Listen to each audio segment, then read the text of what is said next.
What's going on, everybody? It's your man Tony. Welcome back to another episode of Conquer Your Kitchen. Today we are doing focaccia bread or focaccia bread. Depends on how, who you're talking to. It's focaccia bread. It's an Italian flatbread. It's crunchy and crispy, and it has the distinct taste of olive oil. And depending on what you want to put on it, you can flavor it up any old way that you want. Now, I'm going to get some other ingredients out a little bit later on. I got some olives I want to use, definitely Kalamatas. You guys remember the Kalamata love that I have. And some rosemary, tomatoes, garlic. I don't know. I haven't figured it out yet, but I have some time because once I get the dough made, it has to rise. So while that's doing that, I'll get the other ingredients. So let's jump in with something special. You guys finally get to meet Trish. That's why I'm in the all pink today. Pink and white matches her. This is my girl. She's been with me for about 2.5 years, and I love her to death. I told you guys I had a pink stand mixer. I wasn't joking. But yeah, if you don't have a stand mixer, that's fine. That's fine. Oh, ladies back in Italy didn't have stand mixers and all that. They just used their hands, and we got in there. They were tough. That's why I'm kind of scared of Italian women. Well, actually, I'm scared of German women, Irish women, Chinese women. I'm scared of all women. Let's get on. Okay, let's jump right down and get the ingredients. I have 1.5 cups of warm water.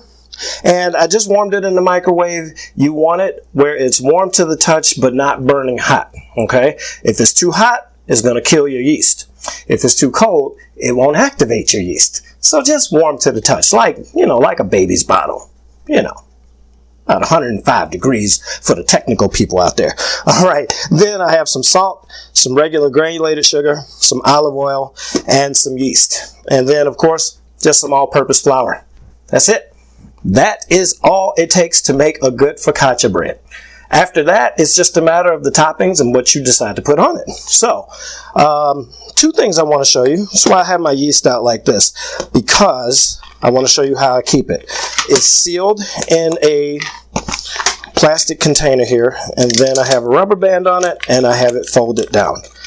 The longer you keep it like this, the longer your yeast will last. Now, if your yeast is dead, if it went Marvin Gaye on you, then throw it away and go buy some more. We just need 2 tablespoons of yeast. So we're just going to sprinkle that on the top of the water and then let it bloom. And don't be offended because I said Marvin Gaye was dead. Marvin Gaye is dead. Now, he's a great, great singer, and I wish that he wasn't, but he is. I was just making a little jokey joke. It's okay. So, yeah, see, I can smell that. It smells good. What I'm going to do is just give it a little stir. And I'm getting flour all over my shirt. And what this is going to do is start to bloom. And basically what that means is it's going to start to activate. Let's get that off. That'll bother me the whole video. But to help it along, I'm going to put the sugar in there. Yeast eats sugar. For you beer drinkers out there, you know what I mean. Yeast, sugar, fermentation, it's all good. So we'll just put that aside. And the reason I have this also is because I wanted to show you something. Okay. This is what we call a wet measuring cup. It's glass, has the markings on the side. This is called a dry measuring cup. And use that for your dry ingredients. This is just a little more accurate than this because, you can get all different sizes of this one, and some may be just a tad bit over a cup and stuff. And so, wet, dry, and I'm a mess. And I don't have my towel. Hang on a second, guys. I know I have one. Oh, there it is. I always have a towel handy. Wipe myself down. Okay, let me show you the proper way to measure flour. What you're going to do is you fill up your flour cup, or you fill up your cup, tap it down, bring it back, scoop it off. That was an even cup of flour, okay? So we have that. We'll just put our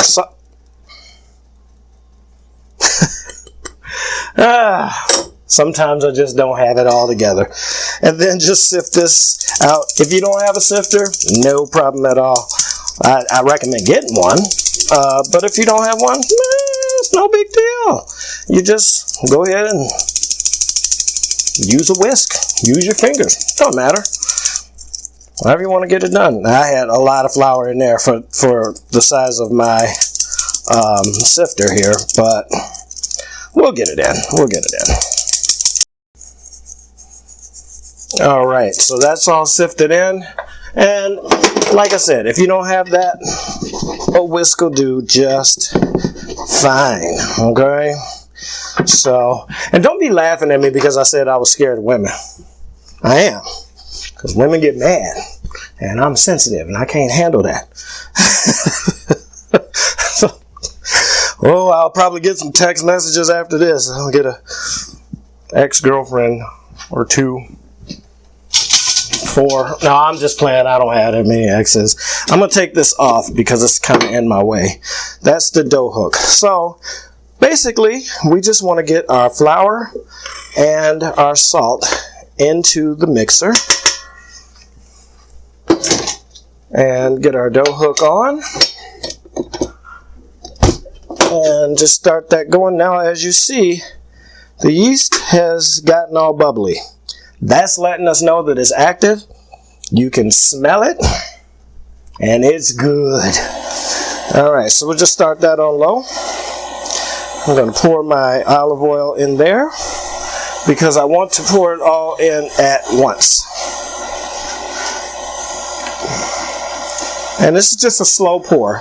You don't want to dump it all in because you want to give your mixer time to keep up with what you're doing. Okay, so we'll get that poured in and just let that go. This is going to take about, probably about 4 minutes. Get that up to the second speed and have a little flour shower. Yeah, I'm really kind of like, I hate making a mess in the kitchen, so this is really, really bothering me. So I'm going to take a break, let it do its thing, and then I'll come on back and show you what we got. Alright, we are back, and as you can see, this dough has completely pulled away from the bowl. Okay, so you just want to pull it off your hook. And for the whoa, easy killer, easy. For those of you who oh boy, who have stand mixers, never run dough past 2. Especially if it's a KitchenAid. Don't run past 2, you'll burn out the motor. Alright? So just a little advice. Take a bowl, put some olive oil in the bottom there, take your dough and bring it on out. And it's soft, but it's not sticky. It's not sticking to my fingers, okay? So you just want to take it and roll it under itself, kind of like that. Put it in, roll it, get that oil on it, give it a massage, get the oil in there, make it feel good. And then that's it. All right, we don't have to do anything else to that for an hour and 10 minutes. So you want to take some plastic wrap or a kitchen towel. In this case, I'll just use a kitchen towel. Lay it over the top like that. Put it in a warm spot. Now, here's what I do. You can just find a warm spot in your kitchen. Usually if you have an oven that has a light on it, the light inside the oven actually gives off enough heat to give a proper temperature for rise. What I do, you can copy this if you want. I found it works great. I make a fake proving oven. I just have some water on boiling, and I put that water on the bottom rack, take my dough, put it on the top rack, close the oven, set it, and forget it. So I'll be back in an hour and 10 minutes. You'll be back in like 2 seconds. Now show you what it looks like after it rises and show you the next step. All right, so we're back. I'm back. You never went anywhere, I hope.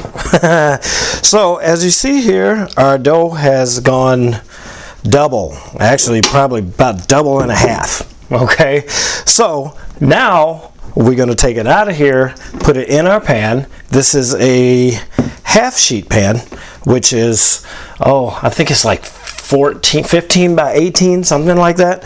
So you need a larger pan to fit this amount of dough. And you want to make sure that it has sides on it. Otherwise, everything's going to run over the side. So, your standard cookie sheet. Some people call them cookie sheets.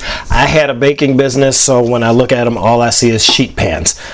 So, yeah. But anyway, so what we're going to do, we take some extra virgin and get that in there. And it may seem like a lot, but it's really not, because we're going for that taste. That's one of the things that makes focaccia is that distinct taste of olive oil. So we'll get that in there, punch our dough down, and see, it deflates. That's one of the best feelings in baking, is punching that dough down. So now we want to get that in there, smush it and smooth it, and get it all taken care of. So what you want to do is push this out to the edges. Don't worry about the fingerprints and stuff. That's what you want. You want that kind of moon crater look, that craggly, jagged kind of look there. And as you notice here on the edges, that olive oil is coming up over the sides, and that's what's going to make it really crisp and crunchy. I'm telling you, this is some of the best flatbread that you can have, okay? And it's very versatile. You can make just regular sandwiches out of this. You can make paninis, great paninis. If you have a panini press, that's fantastic. If you don't, you make paninis on a skillet. I'll show you how to do that in another episode. But yeah, you just want to get this all pressed out and fairly even.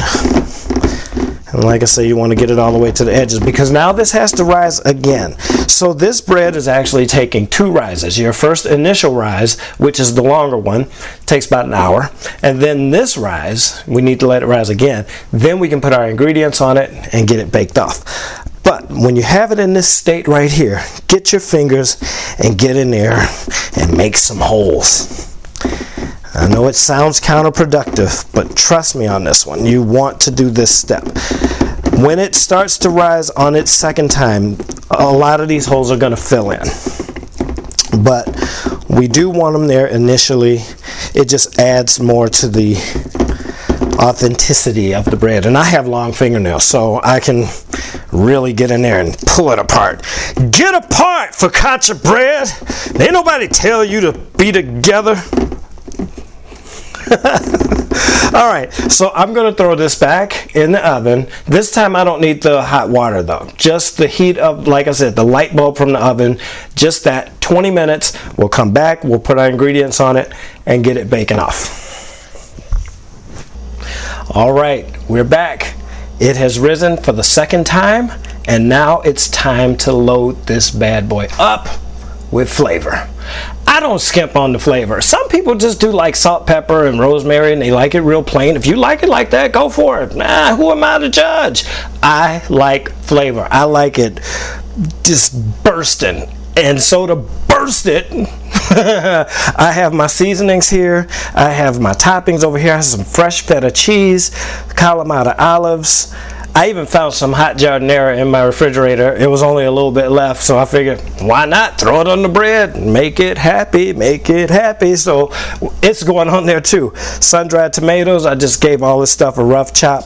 Some oregano, rosemary. If you have access to fresh rosemary, by all means go with that. I just have dried. I'll show you a quick little trick with that. And then I have this spice seasoning that my mama gave me. It's just some crushed red pepper, salt, and garlic.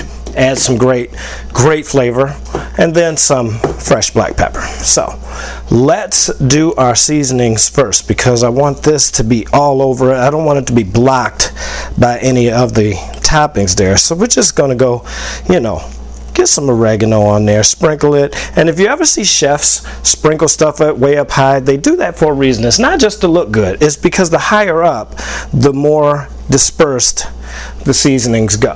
So a little trick. And then with the rosemary, give it a little crush. just crush it with your fingers. You're going to release some of those oils. If you have dried seasonings, you don't want to keep them 6-8 months tops. At that point, toss them out, get rid of them. They just don't have the flavor that they did when you first bought them. So again, with the high sprinkle, see, as you know in my videos, I talk to my food because I personally feel if you talk to your food, it'll talk back to you. Sometimes not in a good way, but it'll talk back to you. Go ahead and get some of these seasonings on there. This is just, like I said, some sea salt, crushed red pepper, and garlic. That's going to be good. I already told you guys I like spicy food. This is no exception. Even with my bread, I like it spicy. And of course, hit it with the fresh black. Because you know what I say. A little fresh black ain't never hurt nobody. That's right. So go ahead and get some fresh black on there. I actually adjusted my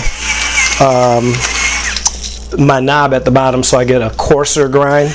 Because this thing, you can take it all the way up or down and give you a real fine grind, or give you a nice coarse grind. For this, it's a rustic bread. I want to stay within that vein and give it a nice coarse grind. We'll get some feta in there. Just sprinkle it all over. You know, leave no man behind. It's all good. Whatever you do with this bread is going to be okay. You know, don't get so caught up in the way it looks. Like I said, it's a rustic bread, so go with that.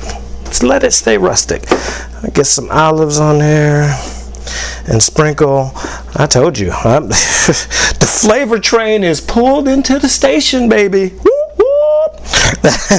So let's just load her up and make sure we get somewhat, you know, even coverage on there.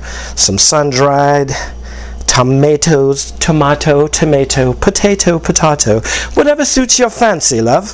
Whatever you want to put on your, what are we making? Focaccia bread. I forgot for a second what the heck I was even making. All right, and then we'll just go ahead and sprinkle that Giardenera on there, and we'll get all of it, all of that goodness. Tell me that doesn't look good. It hasn't even baked yet, and it looks good. Now, little tip. Take the feta, if you choose feta, if you put feta on there, just take them and push them down in there. What's going to happen, the bigger chunks, you don't have to do the whole thing. The bigger chunks, if you push them down in there, what's going to happen is the bread is going to bake up over it. So then when you go to take those first bites, you're getting the toppings not only on top, but inside. Yes. All right. That's our focaccia bread ready for the oven. I'm going to bake this thing off. I'm going to come back and have a good time in my mouth. All right. I'll see you guys in a minute. Well, our focaccia bread is baked. This house smells amazing right now. If you could be here, oh my goodness, oh my goodness. So this baked at 425 for about 28 minutes. And then I pulled it out and I let it cool for about 15 minutes or so. Don't be tempted, as much as you're going to want to dive into this, don't be tempted to go cutting into it. One, is going to be way too hot and you're not going to get all the flavors the way they're meant to be. Second, you're going to let a lot of steam out when you do that, and then your bread's going to end up drying out faster than it normally would have. But let's just go ahead and cut into a piece of this. I think I'm going to go in this corner right here. And I'm just going to get a small piece cut out. And as you see, it's a nice golden brown color. Oh, man. This is where it's at. This is where it's at. The edges are nice and crispy.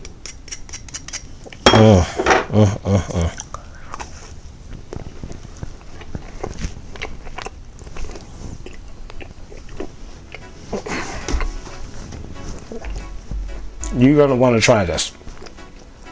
You are going to want to try this. Right off the bat, you get the olive oil. The olive oil, because we put a good amount in there. So the olive oil gets you right away.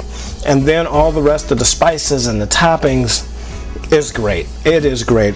Guys, if I take another bite, I'm not going to finish. So I'm going to leave it for now and just let you know that I appreciate you coming by. Make sure that you subscribe if you haven't already. Share this video, like it, put something in the comments, let me know how I'm doing. I would really, really appreciate it. So in the meantime, go ahead and tell somebody else about Conquer Your Kitchen, because I'm here to help you guys cut the intimidation from being in the kitchen. So until next time, I come at you guys every Monday. I appreciate you coming by. I love you. Peace out. God bless you. Bye-bye.